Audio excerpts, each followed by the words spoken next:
এই কোরআন দিয়ে যারা বিচার কার্য পরিচালনা করে না, এই কোরআন দিয়ে যারা রাষ্ট্র পরিচালনা করে না, ফাউলাইকা হুমুজ জালিমুন, তারা জালিম, তারা স্বৈরাচার। কোরআন বলে সূরা মাইদার 47 নম্বর আয়াতে আল্লাহ বলেন ওমান লাম ইয়াহকুম বিমা আনজালাল্লাহু ফাউলাইকা হুমুল ফাসিকুন। এই কোরআন দিয়ে যারা বিচার কার্য পরিচালনা করে না, তারা ফাসিক, তারা ফাসিক। কোরআন বলে সূরা মাইদার 44 নম্বর আয়াতে কোরআন বলে ওমান লাম ইয়াহকুম বিমা আনজালাল্লাহু ফাউলাইকা হুমুল কাফিরুন। এই কোরআন দিয়ে যারা বিচার কার্য পরিচালনা করে না, নিজের মতবাদ আর মতদর্শ আব্রাহাম লিঙ্কনের থিওরি দিয়ে বিচার কার্য পরিচালনা করে, ওমান লাম ইয়াহকুম বিমা আনজালাল্লাহু ফাউলাইকা হুমুল কাফিরুন। তারা কাফের, তারা কাফের, তারা কাফের। কার কথা? অনেক মানুষ আসছে তারা বসতে পারে নাই, আমাদেরকে আসার মতো এবং বসবার মতো কোরআন হাদিস থেকে কিছু কথা বলবার এবং শুনবার মতো তৌফিক দান করেছেন। সেই জন্য সকলেই অন্তরের অন্তরস্থল থেকে শুকরিয়া আদায় করি, বলি আলহামদুলিল্লাহ। আজকের মাহফিলের সম্মানিত প্রধান বক্তা হযরত মুফতি ফয়সাল কবির ফয়েজী, খতিব বাইতুল নাজাত জামে মসজিদ, ফুলবাড়ি গেট, খুলনা।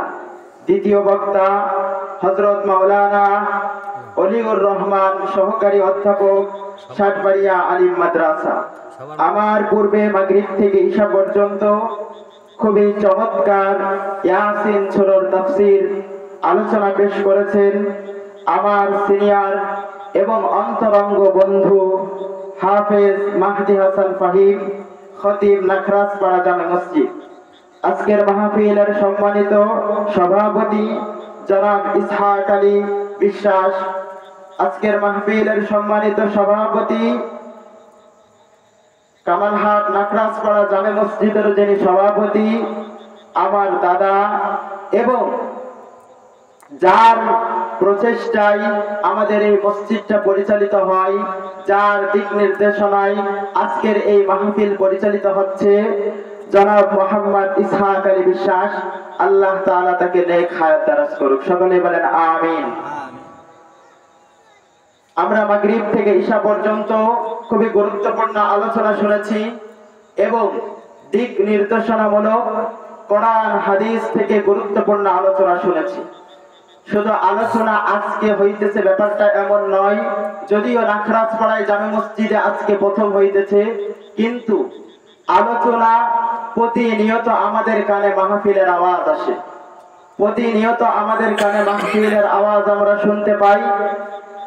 যদি প্রতিটা মাহফিল থেকে একটা একটা আলোচনা আমরা শুনতাম, তাহলে আর বেনামাজি থাকতো না, তাহলে আর সুদখোর থাকতো না। কিন্তু আমরা আলোচনা শুনি ঠিক, কিন্তু মানি না। দেখেন, একটা গল্প বলে শুরু করি। নানা আর নাতি গেছে ওয়াজ শুনতে। আপনারা যেমন খড়কেডাঙ্গি থেকে অনেকে আসছেন, এমন খড়কেডাঙ্গি থেকে মনে করেন মাঝখানে খাল, খাল পার হয়ে এবারে ওয়াজ শুনতে আসছে। ওয়াজ তখন বক্তা করছে, ওয়াজ শেষ, রাত 12টা পর্যন্ত ওয়াজ শুনছে। নানা কান্দে যারে যায়, কি ওয়াজ করলো। নানা আর নাতি, নাতি ছোট্ট বয়স 7 থেকে 8, খালের মধ্যে যখন যাচ্ছে তখন খালের ভিতর পানি। তখন নাতি কি করছে, হুজুর ওয়াজ করছে হাঁটুর উপরে কাপড় উঠাইলে ফরজ তরফ হয়, ফরজ তরফ হওয়ার গুনাহ হয়। তখন নানা যখন যাচ্ছে, নাতি সে আর কাপড় উঠাই না, ভিজে গেছে, নদী খাল পার।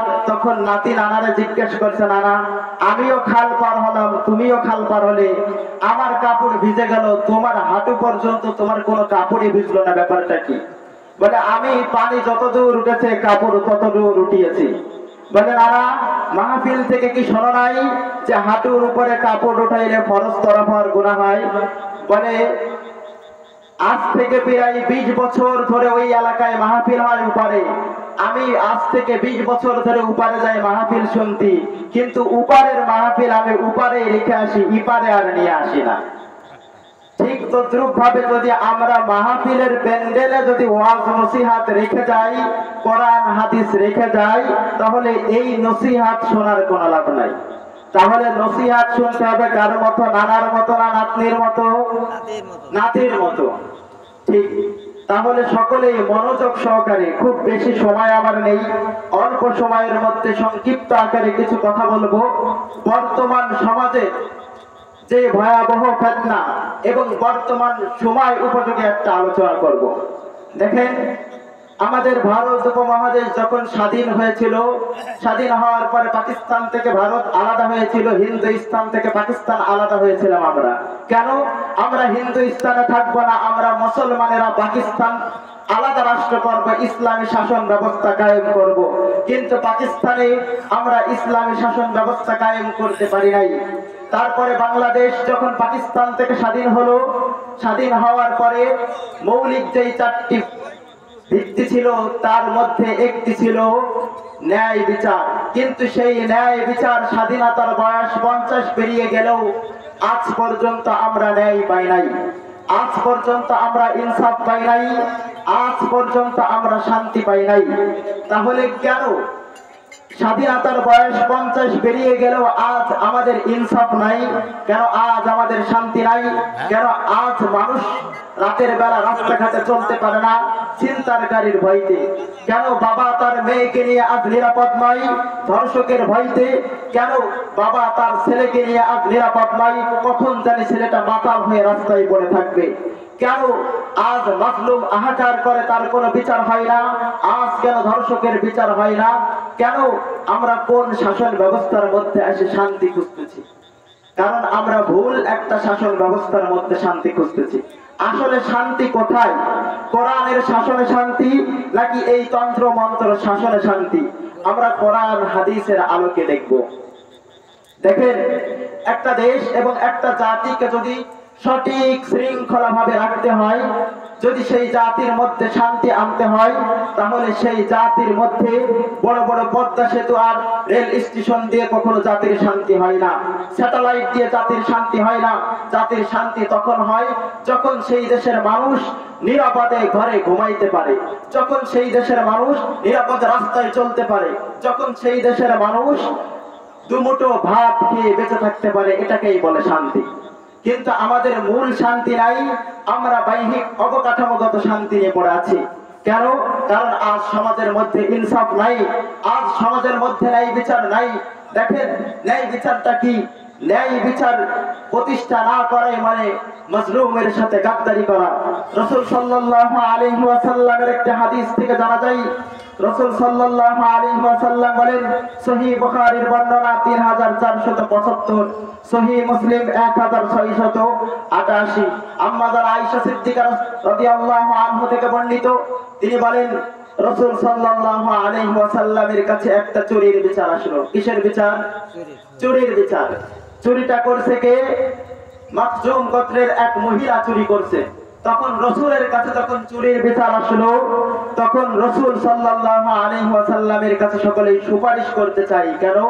যেই মহিলা চুরি করছে সেই মহিলা সম্ভ্রান্ত ব্যক্তির লোক, সম্ভ্রান্ত গোত্রের লোক। যদি ওই মহিলার চুরির বিধান হলো হাত কেটে দেওয়া। আল্লাহ তাআলা কোরআনে কারীমের মধ্যে বলেন, সূরা মাঈদার 38 নম্বর আয়াতে আল্লাহ বলেন, as-sariqu was-sariqatu faqta'u aydiyahuma jazaa'an bima kasaba nakalan min Allah।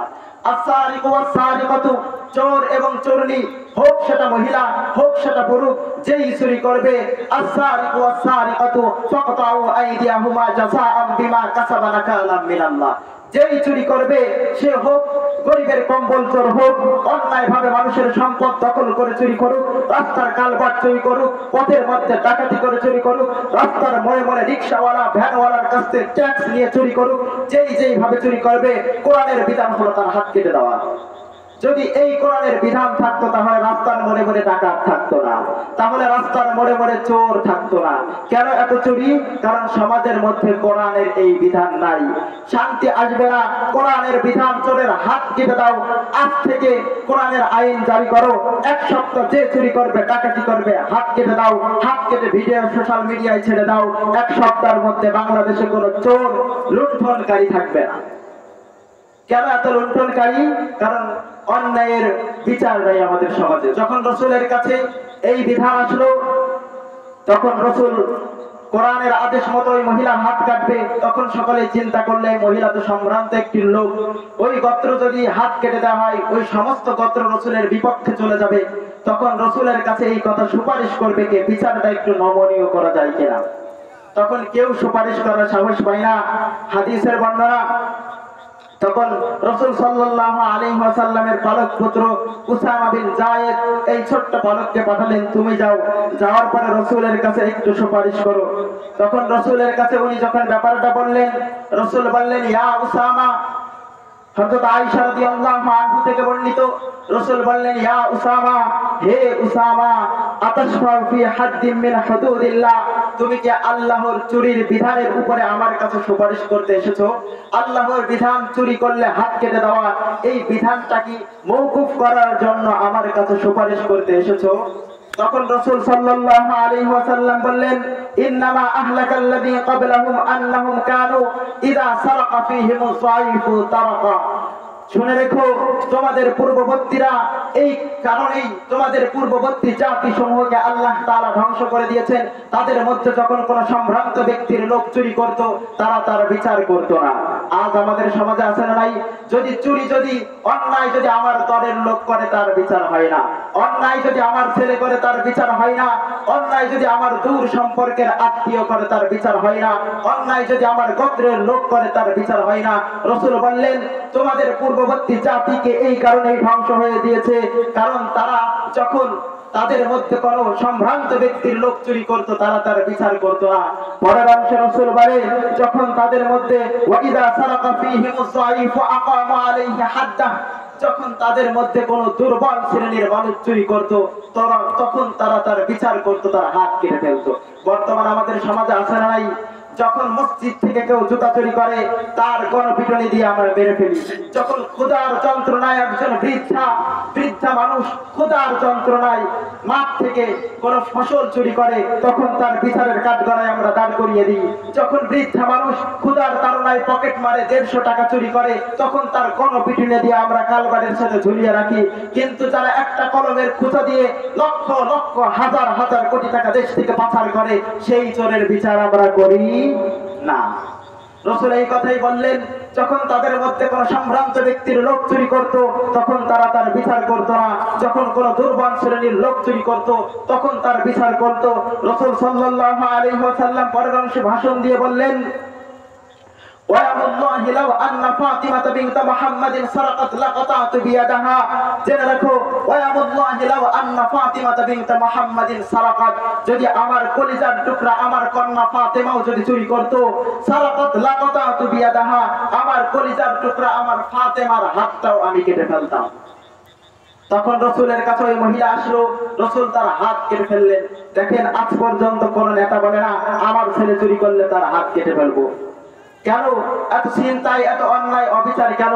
কারণ সমাজের মধ্যে এই অন্যায়, চুরি, ডাকাতি, বর্তমান সমাজে মানুষ রাস্তায় বের হতে পারে না।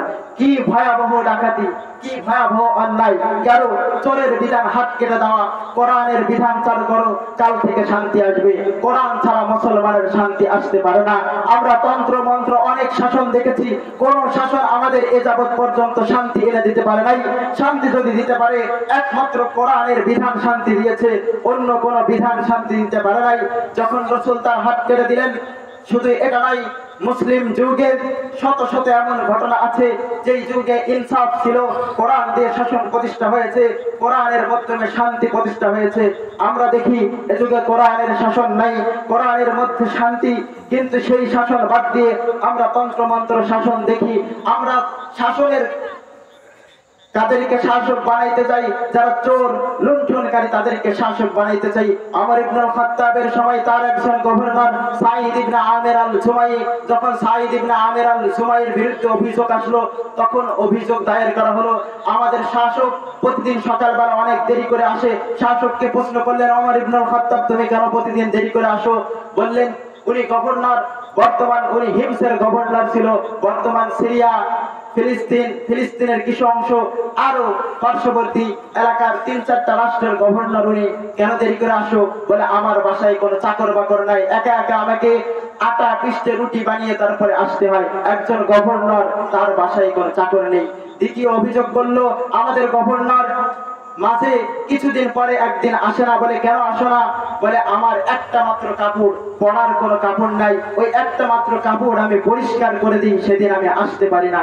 একজন গভর্নর, তার একটার বেশি কাপড় নাই, কিন্তু আমাদের সমাজে যারা এমপি, মন্ত্রী, চেয়ারম্যান বড় বড় পদ নিয়ে বসে আছে, তাদের বিলাসবহুল বাড়ি গাড়ির অভাব নাই। কেন?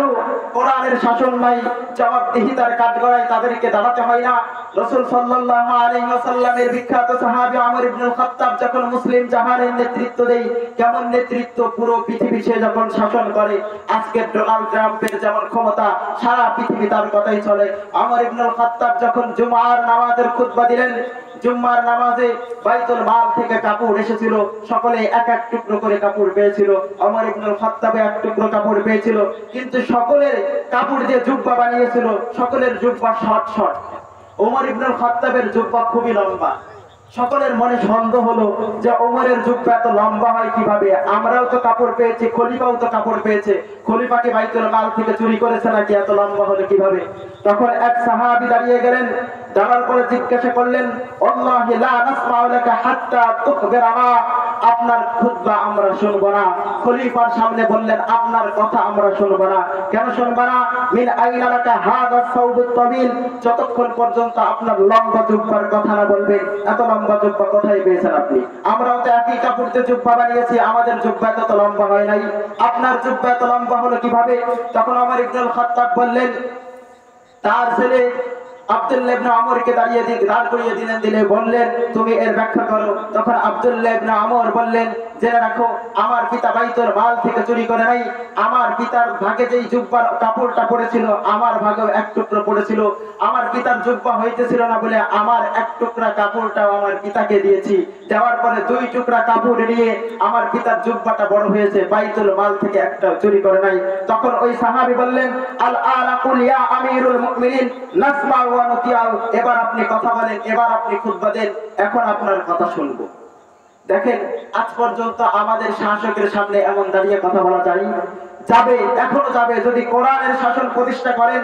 কোরআনের শাসক জনগণের প্রভু হয় না। আমরা দেখি নির্বাচনের আগে পোস্টারে লেখা থাকে, অমুক গ্রামবাসীর, অমুক এলাকাবাসীর খেদমত করার সুযোগ দেন, পরবর্তীতে দেখি তাদের খেদমত আমাদের করা লাগে। ঠিক কিনা বেঠিক?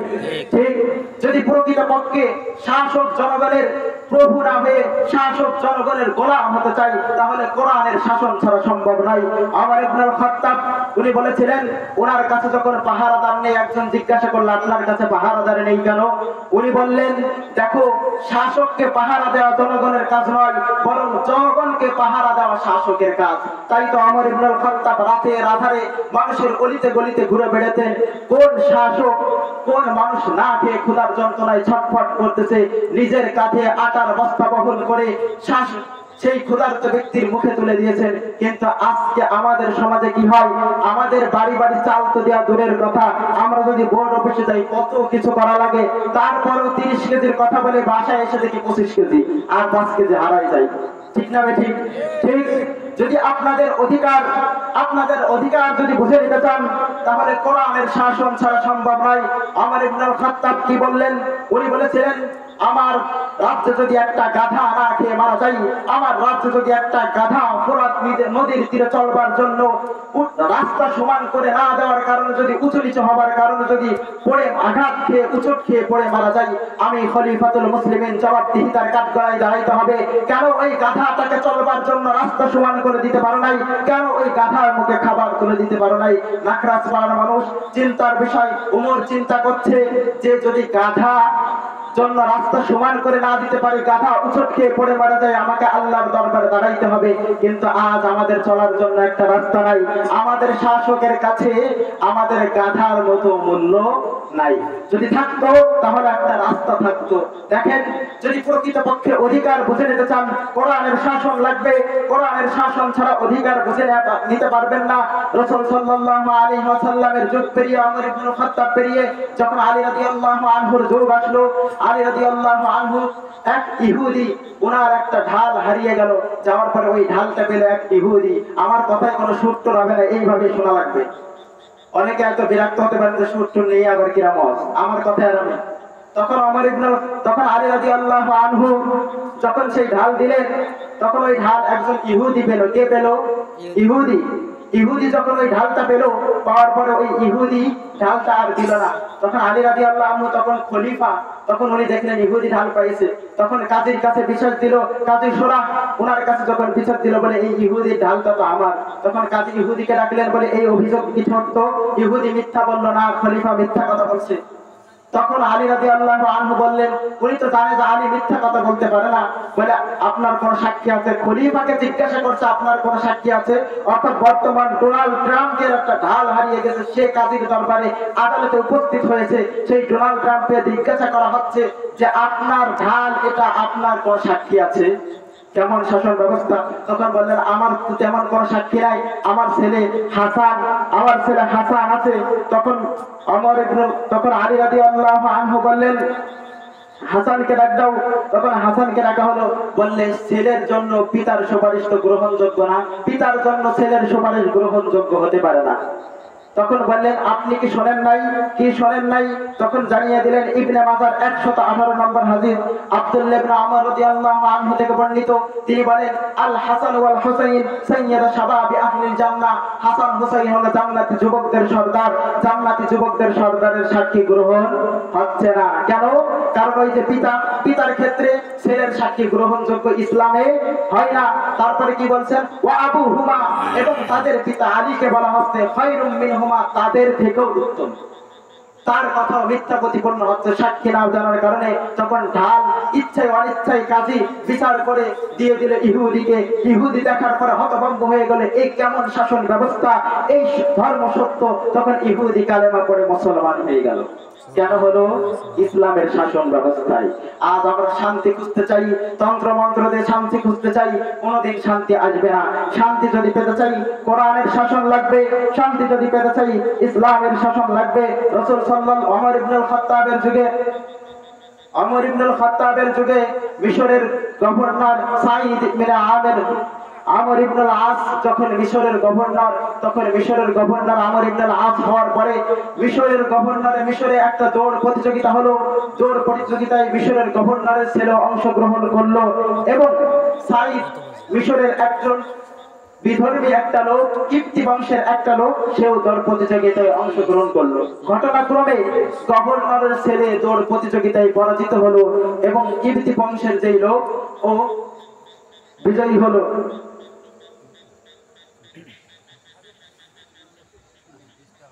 তখন ঘটনাক্রমে যখন বিজয়ী হওয়ার পরে খলিফার ছেলে রাগান্বিত হয়ে তার পিঠের উপর আঘাত করলো। তখন কিপ্তি বংশের লোক ওমর ইবনুল খাত্তাবের কাছে চলে আসলো। আসার পরে বললেন, খলিফা, আপনারা নাকি ইনসাফের বিচার করেন, আপনারা নাকি ন্যায় বিচার করেন, দেন আমার ইনসাফ ফিরিয়ে দেন। আমিও তোর প্রতিযোগিতায় অংশ নিয়েছিলাম, খলিফার গভর্নরের ছেলে অংশ নিয়েছিল। আমি বিজয়ী হওয়ার পরেও গভর্নরের ছেলে আমাকে অন্যায়ভাবে হস্তক্ষেপ করেছে। তখন ওমর ইবনুল খাত্তাবের কাছে বিচার আসার পরে ওমর ইবনুল খাত্তাব গভর্নরের ছেলেকে ডেকে পাঠানোর পরে কোরআনের আয়াত জারি করে দিলেন, আন্নান নাফসা বিন নাফসি, যদি তোমাকে কেউ প্রাণ নিয়ে নেই, তুমি শরীয়তের বিধান দাও, তার প্রাণ নিয়ে নাও। ওয়াল আইনা বিল আইনি, চোখের বদলে চোখ। ওয়াল আনফা বিল আনফি, নাকের বদলে নাক। ওয়াল উযুনা বিল উযুনি, কানের বদলে কান। ওয়াস সিন্না বিস সিন্নি, দাঁতের বদলে দাঁত। ফাজরুহা কিসাস, এটাই হলো কিসাস। তখন কিপ্তি বংশের লোক, কিপ্তি বংশ কাকে বলে? যারা ফেরাউনের বংশধরের হাতে তখন চাবুক তুলে দিয়ে বললেন, গভর্নরের ছেলেকে আঘাত করো। আঘাত করার পরে তখন বললেন, আমি সন্তুষ্ট। তখন ওমর ইবনুল খাত্তাব ভাষণ দিয়ে বললেন, এরপর থেকে এই চাবুক শুধু গভর্নরের ছেলের পিঠের উপর পড়বে না, এরপর থেকে এই চাবুক গভর্নরের পিঠের উপর পড়বে, কারণ তার ক্ষমতার বাহাদুরিতে তার ছেলে আমার দেশের নিরীহ জনগণের উপর অন্যায়ভাবে হস্তক্ষেপ করে। কেন? একজন ফিরাউনের বংশধর গভর্নরের ছেলেকে পিটাইতেছে। কেন? কোরআনের শাসন দিয়ে হয়েছে। কোরআনের শাসন ছাড়া মুসলমানের মুক্তি আসতে পারে না। আমার যেহেতু সময় শেষ, আমি সংক্ষিপ্ত আকারে কিছু কথা বলি, আয়াত বলে শেষ করি। তাহলে আমাদের কিসের শাসন লাগবে? কোরআনের শাসন লাগবে। কোরআনের শাসন দিয়ে ওমর ইবনুল খাত্তাব নিজের ছেলেকে নাবিজ মদ্যপান করার কারণে আঘাত করতে করতে 80টা আঘাত করতে করতে মৃত্যুর মুখে ঠেলে দিয়েছিল। আবু শাহমাকে নিজের ছেলেকে কিছুদিন পরে মৃত্যুর করে ঢুলে গিয়েছিল। কোরআনের শাসন হওয়ার কারণে বাংলার গিয়াসউদ্দিন আজম শাহকে কাজীর দরবারে দাঁড় করিয়ে দিয়েছিল। কোরআনের শাসন হওয়ার কারণে বাদশা জাহাঙ্গীর যখন তার রাজ্যে ধর্ষণের খবর শুনলো, তখন বাদশা জাহাঙ্গীর ছুটে গিয়েছিল ধর্ষকের বিচার করার জন্য। আজ সমাজের মধ্যে ধর্ষণ নাই। গত কয়েকদিনের ঘটনা, স্বামীর কাছ থেকে তার স্ত্রীকে কেড়ে নিয়ে ধর্ষণ, স্ত্রীর সামনে তার স্বামীকে ধর্ষণ, মায়ের কাছ থেকে তার হাফেজা মেয়েকে কেড়ে নিয়ে ধর্ষণ, তারপরে বাসের মধ্যে ধর্ষণ, সেনানিবাসের মধ্যে ধর্ষণ, ধর্ষণ করে হত্যা, গণধর্ষণ, রেপ। এই মাত্র এক সপ্তাহের ঘটনা। এত ভয়াবহ ধর্ষণ কেন হচ্ছে? কোরআন বলে ধর্ষণের শাস্তি মৃত্যুদণ্ড দিয়ে দাও, ধর্ষণের শাস্তি মৃত্যুদণ্ড দিয়ে দাও। আর সমাজের মধ্যে অন্যায় থাকবে না, ধর্ষণ থাকবে না। যেই ধর্ষক হবে মৃত্যুদণ্ড দিয়ে দাও, দেহ থেকে কল্লা দ্বিখণ্ডিত করে দাও। আর নারীর দিকে ধর্ষণ করা তো দূরের কথা, অশালীন দৃষ্টিকে তাকানোর মতো সুযোগ থাকবে না। আজ বাবা তার মেয়েকে নিয়ে নিরাপদ নয়। যখন একটা মেয়ে ফোন দেয় যে বাবা আমি কালীগঞ্জে, তখন সেই বাবা অস্থির হয়ে যায়। কেন অস্থির হয়ে যায়? কারণ তখন না জানি সেই মেয়েটা নির্ভাবে সঠিকভাবে আসতে পারবে কিনা। তখন আমাদের কিসের শাসন লাগবে? কোরআনের শাসন লাগবে। কোরআন বলে ওয়াতিলকা বুয়ুতুহুম খাইফাতাম বিমা যালামু ইন্না ফি যালিকা লাআয়াতান লিকাওমিন ইয়ালামুন। দেখো তাদের ঘর বাড়িগুলো কেমন শূন্য হয়ে পড়ে আছে, তাদের ঘর বাড়িগুলো কেমন শূন্য হয়ে পড়ে আছে। জালেমরা বিলাসবহুল বাড়ি গাড়ি ফেলে রেখে চলে গেছে, তাদের থেকে শিক্ষা নাও। কোরআন বলে ওয়ামাল্লাম ইয়াহকুম, সূরা মাইদার 47 নম্বর আয়াতে আল্লাহ বলেন ওয়ামাল্লাম ইয়াহকুম বিমা আনজালাল্লাহু ফাউলাইকা হুমুজ যালিমুন। এই কোরআন দিয়ে যারা বিচার কার্য পরিচালনা করে না, এই কোরআন দিয়ে যারা রাষ্ট্র পরিচালনা করে না, ফাউলাইকা হুমুজ যালিমুন, তারা জালিম, তারা স্বৈরাচার। কোরআন বলে সূরা মাইদার 47 নম্বর আয়াতে আল্লাহ বলেন ওয়ামাল্লাম ইয়াহকুম বিমা আনজালাল্লাহু ফাউলাইকা হুমুল ফাসিকুন। এই কোরআন দিয়ে যারা বিচার কার্য পরিচালনা করে না, তারা ফাসিক, তারা ফাসিক। কোরআন বলে সূরা মাইদার 44 নম্বর আয়াতে কোরআন বলে ওয়ামাল্লাম ইয়াহকুম বিমা আনজালাল্লাহু ফাউলাইকা হুমুল কাফিরুন। এই কোরআন দিয়ে যারা বিচার কার্য পরিচালনা করে না, নিজের মতবাদ আর মতদর্শ আব্রাহাম লিঙ্কনের থিওরি দিয়ে বিচার কার্য পরিচালনা করে, ওয়ামাল্লাম ইয়াহকুম বিমা আনজালাল্লাহু ফাউলাইকা হুমুল কাফিরুন। তারা কাফের, তারা কাফের, তারা কাফের। কার কথা? কোরআনের কথা। তাহলে আমাদের কিসের শাসন ব্যবস্থা লাগবে? কোরআনের শাসন ব্যবস্থা লাগবে। যেহেতু হুজুর চলে আসছে, আমি আর 5 মিনিট সময় নিচ্ছি, 5 মিনিটের মধ্যে শেষ করে দিতেছি। তাহলে আমাদের কিসের শাসন লাগবে? কোরআনের শাসন লাগবে। বিচারক হতে হলে আমরা কোন বিচারক বানাবো? যে কোরআন অনুযায়ী বিচার করতে পারে, এমন বিচারককে আমরা বিচারক হিসেবে দেখতে চাই। কোরআন কি বলে? কোরআন বলে সূরা আনফাল 52, সূরা নামলের 52 নম্বর আয়াতে আল্লাহ বলেন ওয়াতিলকা বুয়ুতুহুম খাইফাতাম বিমা যালামু। দেখো জালেমদের ঘরগুলো শূন্য হয়ে পড়ে আছে, দেখো জালেমদের বিলাসবহুল বাড়ি গাড়ি শূন্য হয়ে পড়ে আছে। আজ জালেমরা ঘরে নাই, আজ জালেমরা মামু বাড়ি দিল্লি চলে গেছে। জালেমদের বিলাসবহুল ঘর বাড়িগুলো পড়ে আছে কেন? তাদের জুলুমের কারণে তারা ঘর বাড়ি ছাড়তে বাধ্য হয়েছে, জুলুমের কারণে দেশে জায়গা হয় নাই। কোরআন পরের অংশে বলেন ইন্না ফি যালিকা লাআয়াতান লিকাওমিন ইয়ালামুন। তাদের থেকে শিক্ষা নাও, না হলে তোমাদের অবস্থা এমন হবে। শিক্ষা যদি না নেন, বিগত দিনে যারা যারা মজলুম ছিল, আবার আমরা দেখতেছি তারা আবার এখন স্বৈরাচার হয়েছে। যারা এতদিন ঘুমাইতে পারতো না, তাদের কারণে আবার এখন মানুষ ঘুমাইতে পারতেছে না। কোরআনের এই আয়াত পরে শিক্ষা নাও, যদি তোমরাও তাদের মতো জালেম হও, তোমরাও 5 বছর 10 বছর পরে ঘরে থাকতে পারবা না। আবার মামু বাড়ি দিল্লি তো তারা আশ্রয় পেয়েছে, পিপিলিকার গর্ত তোমরা খুঁজে পাবা না। কার কথা? কোরআনের কথা। তাহলে আমাদের কিসের শাসন লাগবে? কোরআনের শাসন লাগবে। সূরা মাইদার 50 নম্বর আয়াতে আল্লাহ বলেন আফা হুকমাল জাহিলিয়াতি ইয়াবগুন ওয়া মান আহসানু মিনাল্লাহি হুকমান লিকাওমিন ইয়াকিলুন। তারা কি জাহিলিয়াতের শাসন চাই? তারা কি অজ্ঞতার শাসন চাই? যারা বিশ্বাসী, যারা ঈমানদার, কোরআনের শাসনের চাইতে উত্তম শাসন আর কে দিতে পারবে তাদেরকে? কোরআনের শাসনের চাইতে উত্তম শাসন কেউ দিতে পারবে না। কোরআন বলে সূরা ইউসুফের 40 নম্বর আয়াতে আল্লাহ বলেন ইনিল হুকমু ইল্লা লিল্লাহ, শাসন ক্ষমতার একমাত্র মালিক আল্লাহ, শাসন ক্ষমতার একমাত্র মালিক আল্লাহ। অন্য কেউ শাসন করার অধিকার নেই, অন্য কারোর বিধান দিয়ে শাসন করার অধিকার নেই, একমাত্র কোরআন দিয়ে শাসন করার অধিকার। তাহলে আপনাদের চিন্তার বিষয়, কোন শাসন ব্যবস্থা আপনি চান? যেই শাসন ব্যবস্থায় খলিফাকে জবাবদিহিতার কাঠগড়ায় দাঁড় করিয়ে দেওয়া যায়, যেই শাসন ব্যবস্থায় নিজের ছেলে অপরাধ করলে বেত্রে আঘাতে তার মৃত্যুর কোলে ঢুলে পড়ে, কোন শাসন ব্যবস্থা আপনি চান? যেই শাসন ব্যবস্থা নিজের গোত্রের লোক চুরি করলে তার হাতটা কেটে দেয়, নাকি এমন শাসন ব্যবস্থা চান যেই শাসন ব্যবস্থায় মুসলিমের বিচার হয় না?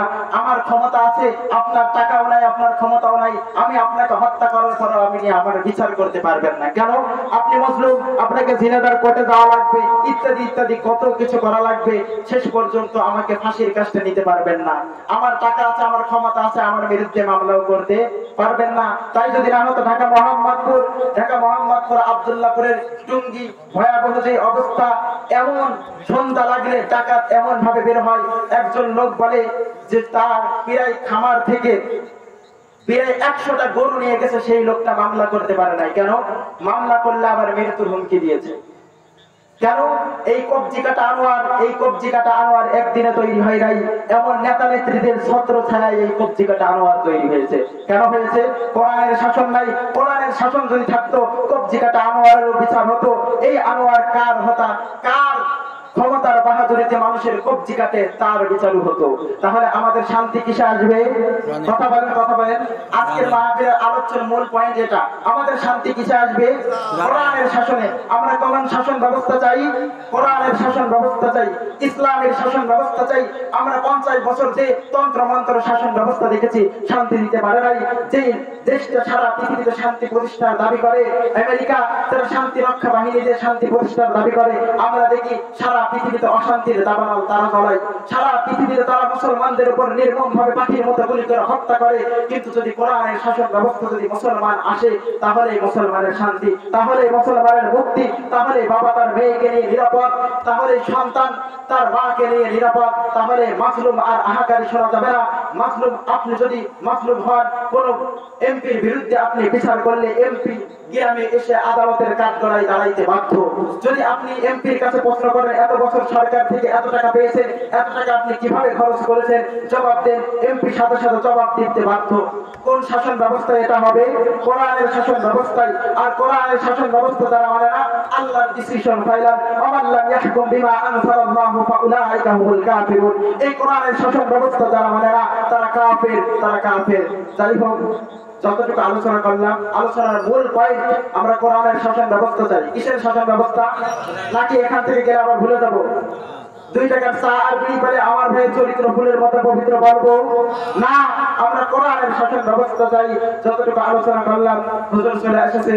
আল্লাহ তাআলা আমাদের দেশটাকে কোরআনের ছায়াতলে এনে আবার শান্তি প্রতিষ্ঠা করার তৌফিক দিন। আল্লাহ তাআলা আমাদের সকলকে বুঝবার এবং মানবার তৌফিক দান করুন। সকলে বলেন আমিন। আখির দাওয়ানা আলহামদুলিল্লাহি রাব্বিল আলামিন।